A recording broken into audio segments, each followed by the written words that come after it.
The ABC's Media Watch program, presented by Paul Barry, gets a lot wrong, deliberately wrong. One of the most over-resourced shows on television, it uses taxpayers' money for an ideological platform. It's supposed to be a media watchdog, standing up for truth, accuracy and the like. But what it does is distort the truth and promote inaccuracies in order to promote its own ideological agenda. This breaches the law, of course. It breaches the ABC Charter. Barry and Media Watch preach global warming alarmism. They promote leftist climate policies, defend the ABC and attack anyone right of centre, especially if they work for News Corp, owners of this station. I've detailed their deceptions many times before and I won't stop. A recent example, documented in detail by Andrew Bolt, is how Media Watch twisted the truth beyond recognition in order to acquit the ABC over its obsessive, biased, unfair, relentless and clearly wrong-headed persecution of Cardinal George Pell over many years. Here's Paul Barry's summary. And did the ABC get their judgments on Pell 100% right? Probably not. Was it a witch hunt and a dark day for journalism? I, for one, do not think so. How about that for fairness and courage? What a wimp. Now Barry and the ABC have found a new enemy. A very bizarre one this time. They're against a drug. Why? Well, they don't like the bloke who speaks positively about it. All this is big news in America because only last month President Trump was trumpeting hydroxychloroquine as possibly one of the biggest game changers in the history of medicine. It's shown very encouraging, very encouraging early results. If things don't go as planned, it's not going to kill anybody. It will be wonderful. It'll be so beautiful. It'll be a gift from heaven if it works. So, of course, the ABC doesn't like it. And, of course, the ABC has to find local whipping boys for their anti-Trump obsessions. That's their whole shtick.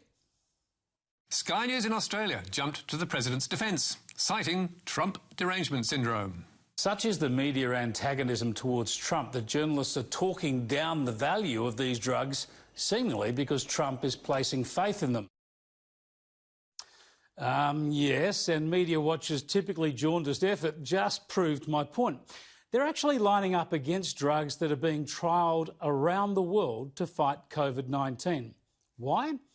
Because the US president hopes they'll work. I kid you not, the left have become that nutty over Donald Trump. Now, the ABC Media Watch program didn't even bother to tell its viewers that there are clinical trials happening in Australia to test the effectiveness of hydroxychloroquine and other drugs against COVID-19. The trials are happening at the University of Queensland and at the Walter and Eliza Hall Institute in Melbourne. I'll be speaking to Professor Pellegrini from there shortly. But why wouldn't Barry mention this? Is he worried the facts might undercut his hit job? Seriously, our taxes pay for this rot, and that's not all he left out. And Chris Kenny told viewers the drug must surely work because those in the know were buying it up. Yep, doctors and dentists and the like are putting it aside in case they or their family members get infected. There's your real-world clinical assessment of this drug at the moment. Yep, silly old me, hey, making claims like that. What Barry deliberately kept from his audience, and I know his large research team checked this out and was sent the information, he didn't tell his viewers that the Pharmaceutical Society of Australia had sent out this letter to their members. It warned them to be careful and prudent about issuing prescriptions of hydroxychloroquine because pharmacists are receiving prescriptions from doctors prescribing for other doctors and their families, as well as dentists prescribing to the community and other families and their families, and others prescribing bulk amounts of the drug. The letter also said if this medication does indeed have the efficacy that we would desire against COVID-19, then it needs to be prescribed and used judiciously. Wow, I wonder why Barry and Media Watch got that letter and kept that quiet too. Just like they forgot to mention, we interviewed the Pharmaceutical Society about this, and a Nobel laureate, Professor Peter Doherty, and the professor they quoted and used against us, Professor Peter Collignon, who's the same expert we've had on this show to discuss this and other coronavirus issues every week since late January. Paul Barry has actually hidden and distorted the truth in order to pretend that we have been misleading you. It's that brazen, that unhinged, and it's done with your taxpayers' money. And it's done on something as important as drugs being trialled to help fight a global pandemic. This stuff from Barry is shameless, and he finished off with this nonsense. And in the meantime, President Trump has offered a far crazier idea for treating victims of the virus, injecting them with disinfectant. And then I see the disinfectant where it knocks it out in a minute, 1 minute.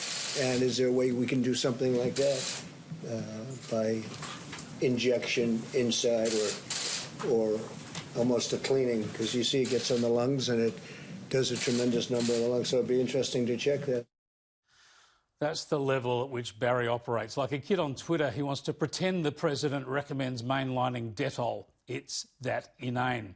And the ABC still pays him apparently about $200,000 a year to produce 15 minutes of deceptive tosh a week.